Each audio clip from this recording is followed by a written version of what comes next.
அடியோமோடும் நின்னோடும் பிரிவின்றி ஆயிரம் பல்லாண்டு வடிவாய் நின்வளமார்பினில் வாழ்கின்ற மங்கையும் பல்லாண்டு வடிவார் ஜோதி வளத்துறையும் சுடராலியும் பல்லாண்டு படைபோர் புக்கு முழங்கும் அப்பாஞ்சசன்னியமும் பல்லாண்டே. வாழ்ந்தால் எப்படி வாழ வேண்டும்? பெருமாளின் திருவடி பிரியாது வாழ வேண்டும். அடியோமோடும் நின்னோடும் பிரிவின்றி ஆயிரம் பல்லாண்டு.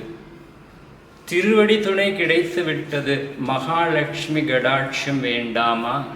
வடிவாய் நின் வளமார்பினில் வாழ்கின்ற மங்கையும் பல்லாண்டு.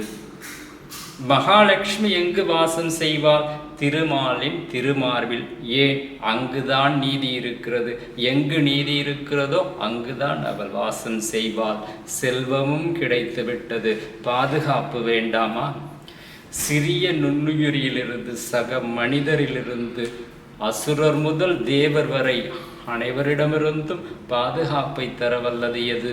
வடிவார் ஜோதி வளத்துறையும் சுடராலியும் பல்லாண்டு. வலதுகரத்தில் உரைகின்ற வடிவார் ஜோதி பார்ப்பதற்கு அழகாய் ஜோதியாய் சுடராய் சுழல்கின்ற சுடராலி சுதர்சன சக்கரமும் பல்லாண்டு. பாதுகாப்பும் கிடைத்துவிட்டது.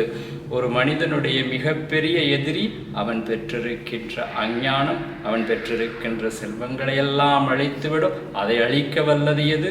படைபோர் புக்கு முழங்கும் பாஞ்சசன்னியமும் பல்லாண்டே.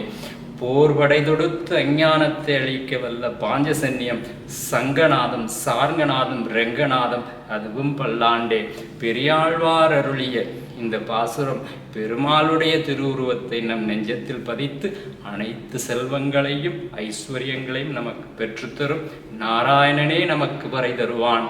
பாரோர் புகழ படிந்தேளோர் எம்பாவாய்.